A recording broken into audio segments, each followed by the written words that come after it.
રાજકોટમાં ભારત અને પાકિસ્તાન વચ્ચેની યુદ્ધ જેવી સ્થિતિ અને ઓપરેશન સિંદૂરના સંદર્ભની અંદર વોર્ડ નંબર 10ના ભાજપ કોર્પોરેટર દ્વારા કરવામાં આવેલી એક વિવાદાસ્પદ સોશિયલ મીડિયા પોસ્ટે રાજકીય વાતાવરણ ગરમાવ્યું છે।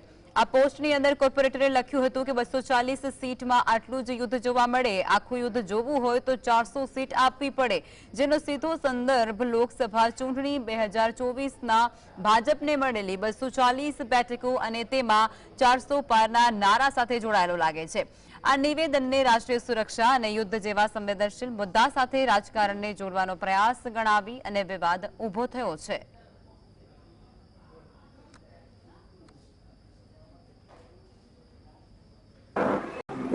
भारत पाकिस्तान युद्ध ने लईने एक राजकोटना कोर्पोरेटर द्वारा विवादित टिप्पणी है ते भाजपना ज ग्रुपमां करवामां आवी छे।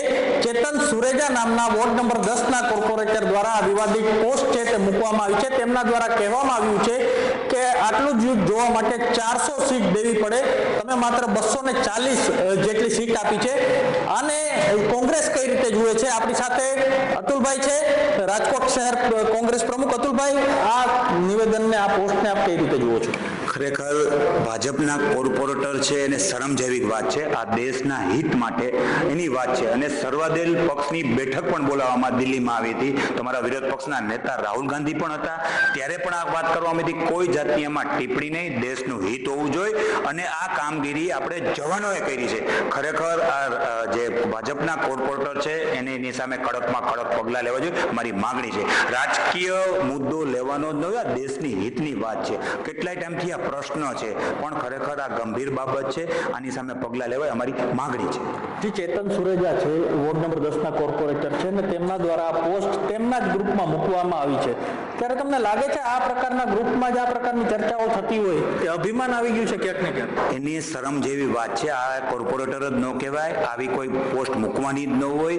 જવાનોએ કામ કર્યું છે, એને તો ખાલી જય હિન્દ કહેવાનું હોય, આમાં રાજકીય મુદ્દો હોવો જ ન જોઈએ। આ દેશ લેવલનો પ્રશ્ન છે, આની સામે પગલાં લેવાય અમારી માગણી છે।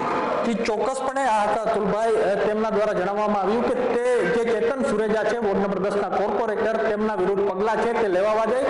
અહીં ઉલ્લેખનીય છે કે જ્યારથી યુદ્ધ વિરામ થયું ત્યારથી ક્યાંક ને ક્યાંક ઇન્દિરા ગાંધી પણ ટ્રેન્ડિંગમાં છે। તેમની પોસ્ટ 5 લાખ જેટલી પોસ્ટ છે તે અત્યારે સોશિયલ મીડિયામાં થઈ ચૂકી છે। તો બીજી તરફ ભાજપના નગરસેવક છે તેમના દ્વારા આ